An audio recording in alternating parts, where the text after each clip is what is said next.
I'm Ken Moore, and I have the pleasure of speaking this morning with Dr. Phil Tappe. He is the Dean of the College of Forestry, Agriculture, and Natural Resources, and Director of the University of Arkansas System's Division of Agriculture's Forest Resources Center down at the University of Arkansas-Monticello. Dr. Tappe, thanks for visiting with us a few minutes today. Good morning. It's my pleasure. Yes, sir. Dr. Tappe has announced his retirement after 30 years on the faculty there at UAM in Monticello, and effective at the end of this year. And a lot has happened, Dr. Tappe, under your watch and during your tutelage there at UAM over the last 30 years. I just want to give you an opportunity to talk about how the college has become one of the leading institutions for forest education in the country. Well, thank you. Well, certainly, several things have changed over the last 3 decades that I've been here. I arrived in Monticello and in Arkansas in January of 1991.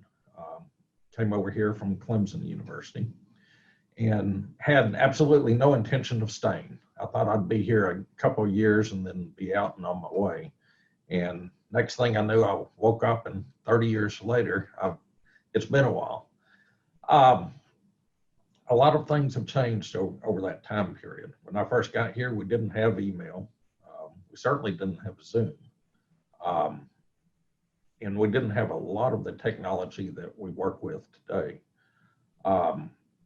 So that's really driven quite a few of the changes within the college.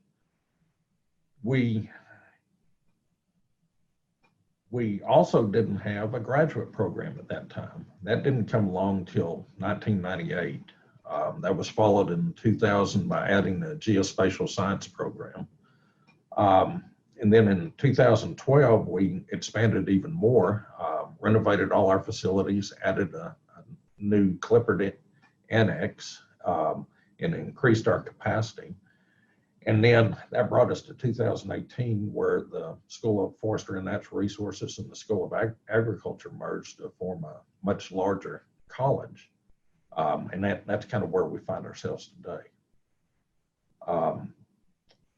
You know, over the years, the reason I've stuck around so long is one thing that I've seen with this program is it has always been advancing. There's been changes every year, but the changes have always been for the positive. There's always been growth, and there's always exciting new things happening. And that's happened pretty much every year for the past 30 years. And I looking at the future, I don't see any reason why that would change anytime soon.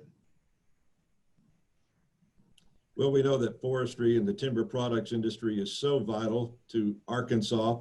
It's one of our strongest, most important economic commodities, if you will. And you're graduating a lot of individuals that are going into this industry. But talk about how it's so important to have a College of Forestry there in the Forest Resources Center, especially because of the ebbs and flows of you know, the price of timber products, you know, and things of that nature that affect employment at the mills, things of that nature. Well, as you know, we're the only forestry program in the state, and forestry is a huge economic driver for the state, and particularly Southern Arkansas. And you know, we can look at prices over the past years and project out future markets, but what it comes down to is wood is important. We use wood for a huge variety of things.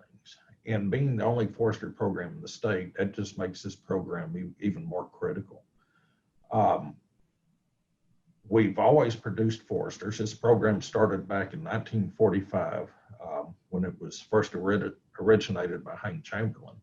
Since that time, we've been known for producing foresters that are very, very management focused, boots on the ground types of folks. And that hasn't changed. Even with all the new technologies, with GIS, GPS, and all the new things we're doing, our students still get those experiences of being out in the woods and doing the field work that's necessary. I don't see that ever changing going into the future, even with our advancing technology. So we've always focused this program on producing very management-oriented graduates. And, you know, as I look over the past few years, that's probably one of the things to be most proud of is watching our alumni, our former students. They are driving forestry in the state, and forestry is driving the state economy. So it's really been huge. And it really just kind of humbles you when you look at the numbers of students that come through here and what they're accomplishing today. How has COVID-19 affected what you're able to do this year? Well, COVID-19 certainly kind of threw us off for a loop. But an interesting story, when COVID really hit back in March, our university, like many others, shifted very quickly to teaching online. We were about 2/3 of the way through the semester, and faculty, I'll tell you, I've been really impressed with the faculty and how they've handled that. But each semester, at the end of the semester, we have student evaluations of courses and faculty. And I was thinking last semester, we just switched to online instruction. That's not necessarily the thing you think of when you think about forestry. So I was expecting these really horrible student evaluations coming in. And it was just the opposite. They were some of the best evaluations I've ever seen in my life. And I really had to think about why that was. And what it really came down to was students had 2/3 of the semester working with our faculty, getting hands-on instruction out in the field. When they had to shift to remote learning, they didn't necessarily like it. They didn't sign up for it, but they understood why we did it. And I think it really made them appreciate what they were getting prior to that.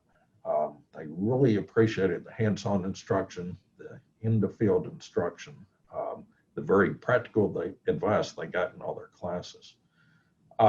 This semester, we're teaching face-to-face courses. Certainly how we go about it is quite a bit different. We're a little bit further apart. We tend to talk a whole lot louder, but we're certainly still committed to giving those students the experiences out in the field wherever possible.